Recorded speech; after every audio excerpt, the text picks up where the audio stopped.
Hey, welcome to another episode of Badgers Heavy Hitters. Like I promised you guys, we got my boy here, Nick, here tonight. But before we get to Nick, I got a few shout outs to throw. You know, some of you guys just really touched my heart, man. A. Nunez, thank you very much, man. The card was very cool. Eminem in Anaheim, you know who you are. The channel would be struggling and suffering if it weren't for people like you, I promise you. So we got Ryan Kershaw, sent me this CD. I didn't think I was going to like it. I believe his name's Ryan, because he said check it out somewhere, because I was asking if we could use it for the intro music. You know, we haven't gotten to an intro yet, but man, this was some really peaceful stuff to sit and listen to.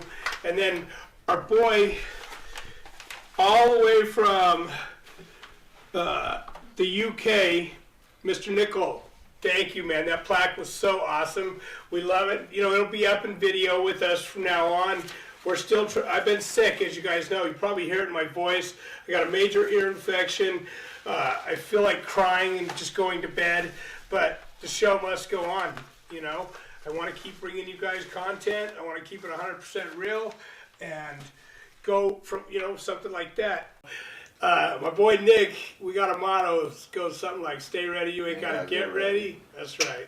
You know, and he stays ready. So, Nick, what was it like when you were younger? I mean, let's not go back to fucking birth, but... I'm running back from when I first came out, right? Kicking and screaming the whole way. Right when I came out, homie. So, I got some bomb pictures, too. We're going to put on a thumbnail for you guys, your Facebook pictures. Oh, yeah. From, like, when I met you. So... And previous before, dog. And previous Coming before. home missing teeth. Coming home missing teeth. Yeah, let's hear a little bit about missing teeth. I'll get there. So this is street, right? I'm just gonna do a little timeline. Handle your schedule. And first, I want to say, you know, I appreciate you having me come out here and speak on your channel. You know, anytime anybody offers me a reasonable request, I put my hand out and I offer whatever service I can. If you tell me you want to stay at my house for an extendable period of time, I tell you bump your head. You know what I mean? But second off, I want to say, you know, I've known Badger, you know, going on what 10 years years now. I met him at a treatment center, you know, we clicked off right off the bat, you know, and it's some funny stories in there, man. You know, I remember one of the texts there was like, "Hey, we gotta have you. You're gonna get a bunkie." I'm like, "All right, no problem, good deal." You know what I mean? Like, he's the company. He's like, but I'm just letting you know he's a little rough around the edges. They call him Badger. I'm like, oh fuck, dog. Here we go, dog. And I see this dude come in. I'm like, my people is good, you know. And that was 10 years ago, and that time flew by. You know what I'm saying? And I respect him, and we have a good relationship today. You know, we're friends. We're really good friends, and it's good. It's good to be on the same path. You know. At one time we were on the same path, just in a different lifestyle. You know what I mean? We're going through forest, dog. Tree. You know what I mean? There was no clear-cut path, dog. We were making our own path. Wrecking shit. Shit. So, all right. Hey, why don't you give a story or two from Tarzana? Just let them know how we behaved. I'll give you one story right here. Badger was my roommate. And he had gotten a little heated at one of the technician staff member, somebody that works at the treatment center. And he comes in the room, he's all heated. He's got a Starbucks glass jar in his hand. He's like, he's like, I'm gonna get this dude. I jump up, I'm like, let's get him. You know what I mean, let's run this. And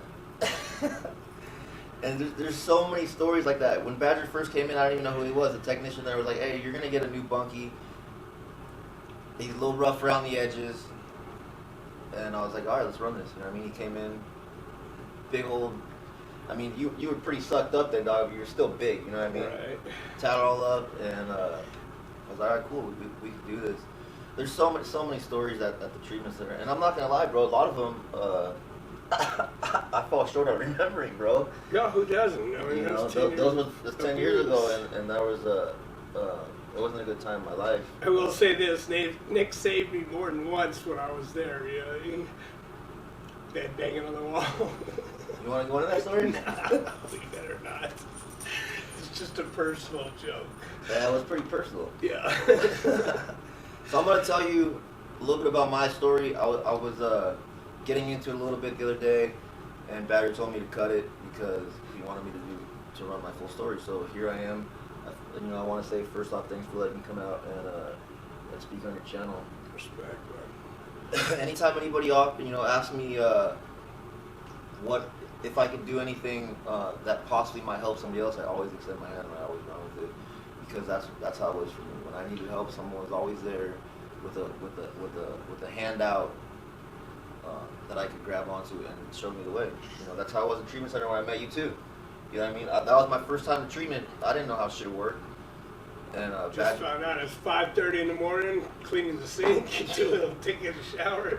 He's dope sick, and he's in there brushing his teeth, cleaning the sink. I'm like, perfect. We're in your long day. Institutionalized. But I'm gonna tell you a little bit about my story. I'm from Southern California. I was raised in a small town, right next to the town that Badger lived, and that's how I met him, because I went to his town to go to treatment center. I come from a really good family. We're a strong Italian family, and I had a good upbringing. Upbringing. I come from a family of 6 siblings. I'm the youngest. My mom and dad were always around. My family was always around to be there. And I tried remembering. I thought about it for a couple days, and I tried remembering myself what led up to all this substance abuse and these poor decisions that I was making. And I remember the first time that I got a little feeling that led me to that path. I was at a family reunion, and my uncle had just got released from prison, and he was talking to my older brother, and I had walked up to him, and I remember the way people approached him, and the way he carried himself, and the way he talked, and I was attracted to that. You know what I mean? I felt the sense of respect and power that he got, and I wanted that. I was always smaller growing up, in junior high, elementary school, junior high, and I got high school, 20s, 30s, and I got picked on. I remember being in 5th grade. I had a gap between my teeth so big I could fit, probably 4 nickels in between. And people used to clown on me for that. And I remember one time. But you didn't shoot up no school, did you? No, it was a lot different back then than it is now, bro. We had a problem, we addressed it. Right.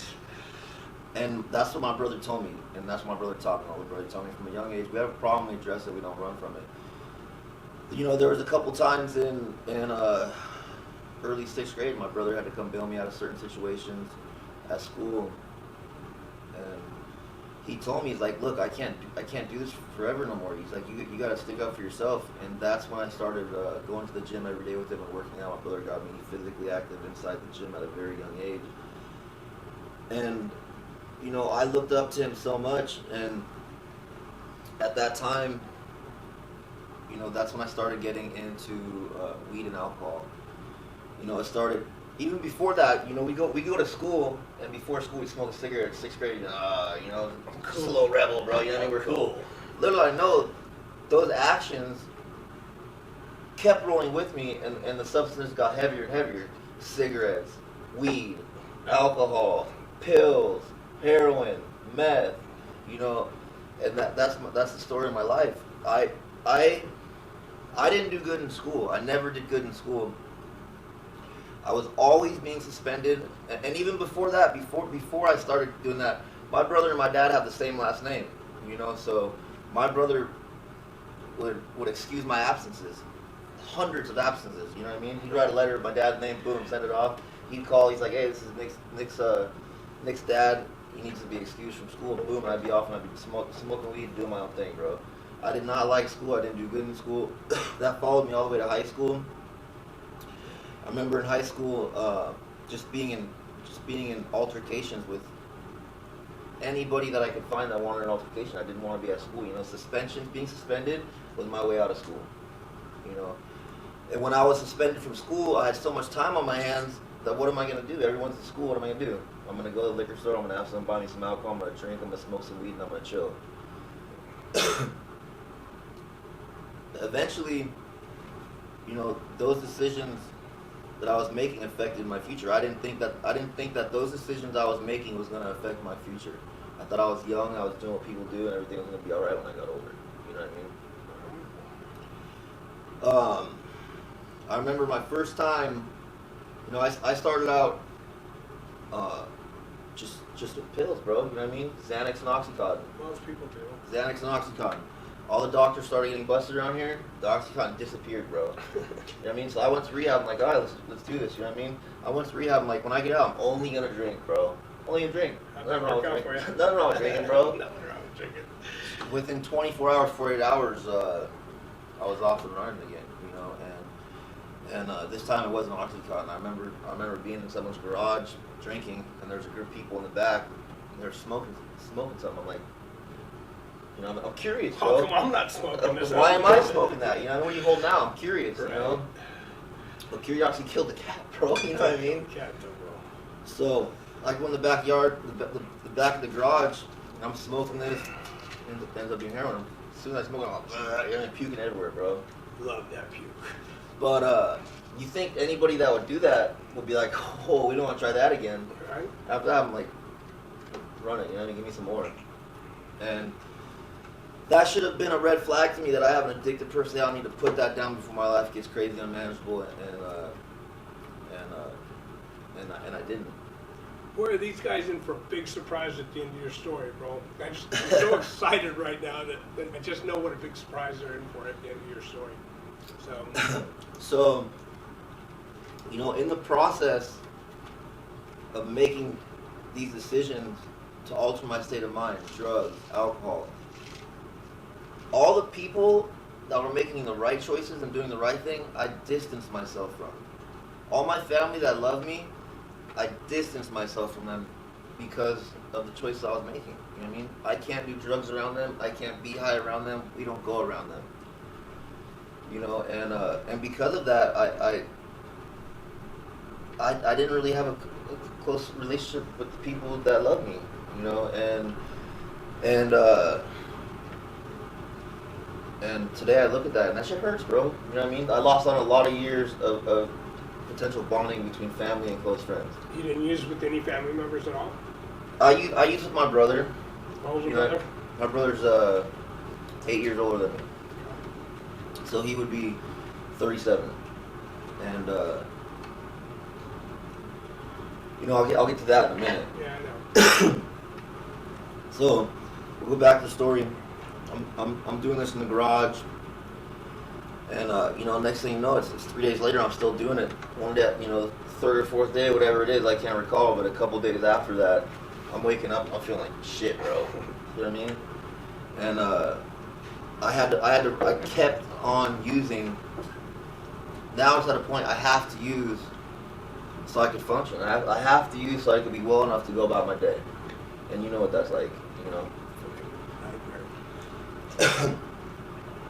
And you know, being under that altered mindset, I made a lot of poor decisions in my life. You know, it got to the point where I was expelled from every school in Simi Valley. I had to go to a different school to get my GED. You know, because none of the schools in my city would allow me to attend their school. So how old are you right now? 29. No, right there. At this age. 18. 18. 18 is when I started using heroin, and 18 is also the year where my life started to get very unmanageable. Very unmanageable, bro. Yeah, because I met you like the same year. You met me when I was 18 years old. Yeah. Toward the end of the street. So it's almost 11 years. Right. So, what'd you do to get your drugs at 18, bro? Did you have a job? I mean, You know, at that time, drugs aren't cheap. drugs aren't cheap. You know, at that time, I was selling weed. And that was enough. It wasn't a huge habit at first, bro. Right, never is. It wasn't a huge habit at first. It actually didn't cost that much. You know what I mean? But the longer I used, the more expensive my habit got. For sure. I sold weed, I sold pills. it got to a point where I sold what I had. When I didn't have anything left, I sold what you had, bro. I took all my stuff to the pawn shop. When my stuff was gone, I took your stuff to the pawn shop, bro. Sure.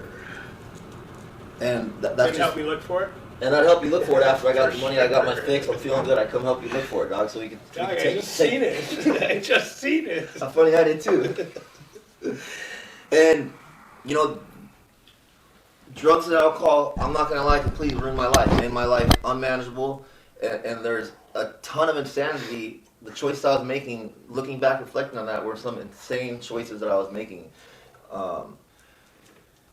So I went to rehab for the first time for smoking heroin because I was not willing to do what was needed to stop doing that. It spiraled into something else. So I get out of rehab. I didn't take any of the suggestions that was offered to me. I get out. I graduated shooting it. Right. And that right there completely messed my life up completely. Now I see my life's unmanageable. I want to change, and I can't. Before it got to the point where I probably could have, but I didn't want to. Right. Now it's at a point where I want to and I can't. Talk about that all the time. Mindset. Mindset. You know what I mean? There's only one, for me, that was that window, bro. I didn't roll with it. Now I can't stop. I completely understand. And that doesn't just go with drugs and alcohol. That's with anything, bro. You know what I mean? Gambling. If you have an addictive personality and you're shopping. Pornhub. We don't want to get into that, dog. That's a different subject for a different day. But, addictive personalities is what I believe I have. I wasn't just addicted to drugs. I was addicted to anything that made me feel good, bro. 100%. Food, women, drugs, alcohol, gambling, criminal activity. You know what I mean? All of that, anything that made me feel good, I was willing to put my hands in and grab a piece of it. And my life got very chaotic, very fast. As soon as I put that needle in my arm, my life changed. I became a shady, selfish, self-centered, lying, manipulative, not stand-up guy, bro. Just standard addict. Just a standard addict. Right. Standard addict. Really good. Standard addict behavior. Standard addict. And, I'll get into a couple stories. This is how drugs has affected me. I was never in the wrong. It was never my fault, dog. I did that. That's your fault, bro. I'm in trouble because of you. I'm not in trouble because of the decision I made. I'm in trouble. You fucking told on me. You fucking told on me, bro. Exactly. And I could go on and on with examples all day, all night, into next week, bro. Some examples of how my life was if I wasn't in an environment with drugs and the people using drugs, I wasn't happy, bro. It took me to a place where I had to be in an environment that wasn't healthy for my life to make me happy, if that makes sense. Putting your life on the line, not only sticking Putting my life needle on the every time. Exactly. Criminal activities. And that's a big part, bro. I'm addicted. I was addicted to the lifestyle just as much as the drugs and alcohol. For sure. Easy women, easy drugs, easy money.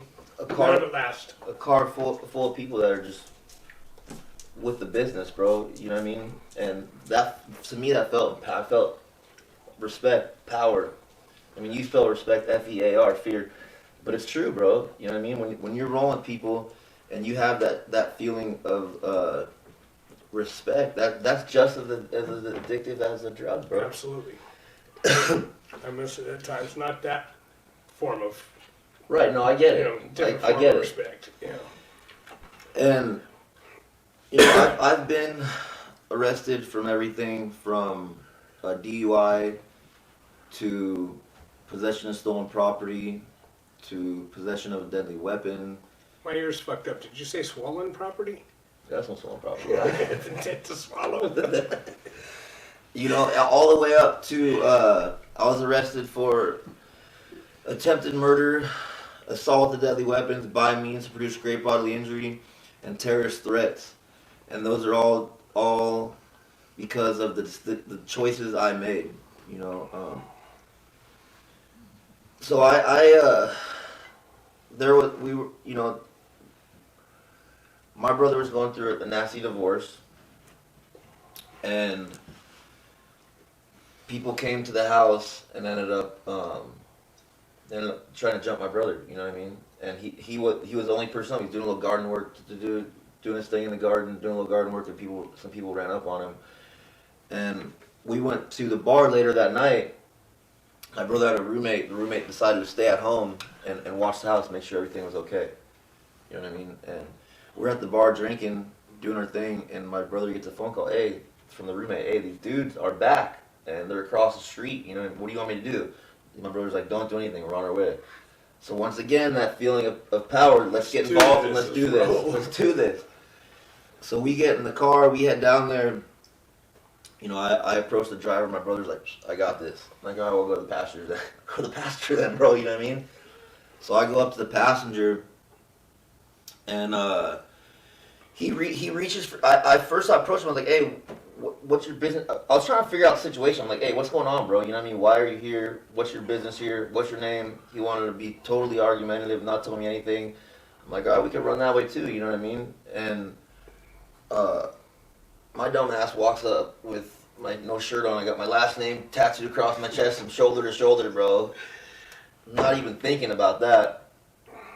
And he reaches for something down at the side of the door, and allegedly he got stabbed, bro.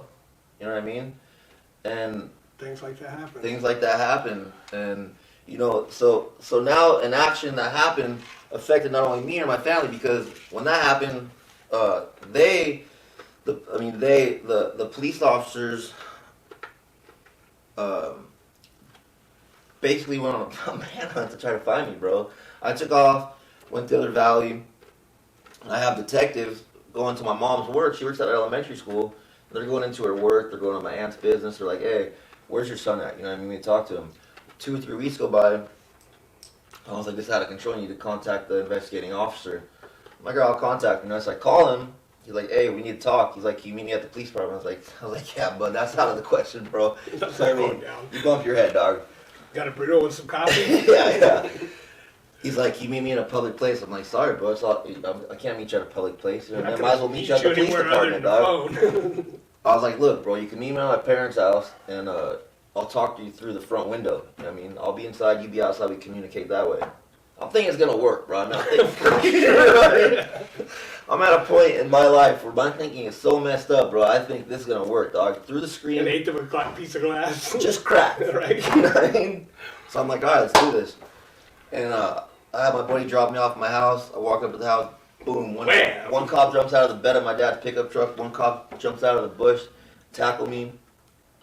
And bro, you gotta remember, you told him what I weighed back then, bro. I'm like $110, dude. And this dude is like over 6 foot, over 200 pounds. He hit me, bro, and I felt it. You know what I mean? And they right there, you know what I mean? Huge commotion in my neighborhood. So now I'm not only affecting people at my mom's work, my aunt's work, my whole family. Now it's affecting where my family lives, because I got all these neighbors coming out and all these cops right there, and they're wondering what the hell's going on, you know? And they tell me right there, you know, you're being arrested for attempted murder, assault, deadly weapons, by means, produce great bodily injury, and terrorist threats. And I'm like, oh, fuck. You know what I mean? And Those ain't light charges. no, and they arrest me and they take me to central booking in Ventura, and I'm sitting in there. And So for those of you that don't know, Ventura County was considered, the time he's talking about, was considered the third safest city in Los Angeles County, right? wasn't that night. It wasn't that nice. So it was considered, I think it was either in the county or in the state. No, it was in the United States, dog. It was everywhere, right? The United Everywhere, States, third bro. safest city in the United States. So the cops hear So that, when bro? the cops hear that, they're coming full packing, you know? 100%. 100%. All right, so now I'm in central booking, and now my thoughts are really starting to race, bro. Right. You know, I got fear, anxiety. I'm stressed out beyond belief. Been there. And I'm kicking dope on top of it. So I'm uncomfortable because I'm kicking dope, and I'm uncomfortable because I got all this shit going on in my head. They take me to suicide watch. I go from suicide watch to, I guess it's general population. It's not general population because I'm red banded, but it's with all the other people. You know what I mean? It's Right. not suicide watch. It's not central booking. You're actually in High power mod. right. Red bands. Red Band is a 23-hour lockdown program. You're out of your cell 1 hour a day. That's to shower. That's to make a phone call. That's to interact with other prisoners in there. And it's alternates each day. So one day you're out at 9 o'clock in the morning. The next you're out at 10. The next you're out at 11, and so on. And that was the first time in my life where my future was out of my hands. And I'm in there with people who are in there for murder, attempted murder, assault. Same charges you had. The same charge I had, but they're healthy. But they're active. They're active. Right. So I go into my cell, carry my little Bedroll. bedroll, my little toothbrush, a little tiny pencil about that big, and one little piece of paper, bro. Little, Last will and testament. yeah. So I go in there, and my cellie was actually one of my brother's friends. We ended up, engaging in a little conversation, and it ends up that he was my brother's friend. So I was in pretty much. You know what I mean? It always makes it more comfortable. Made it more comfortable for me. You know, and 3 days have gone by. I'm stressing out what's gonna happen in my future. I have no idea what's gonna happen. I get through the speaker, you got court. You know what I mean? I'm like, all right, let's go. I got court. Go to court. Go through underground through the little tunnel. Go into where everybody's being held for court.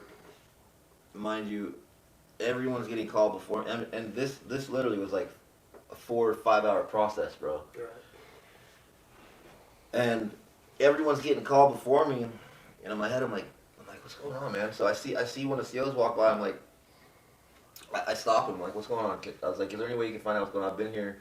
Everybody's gotten called for me. I'm the last person in here. Can you find out what's going on for me? And he writes down my name, jots down my name, and he takes off. And Seemed like eternity or what? seems like eternity, bro. You know what I mean? This isn't a little possession charge, bro. Right. You know, and he takes off, and I'm waiting for him to come back to see what's gonna happen.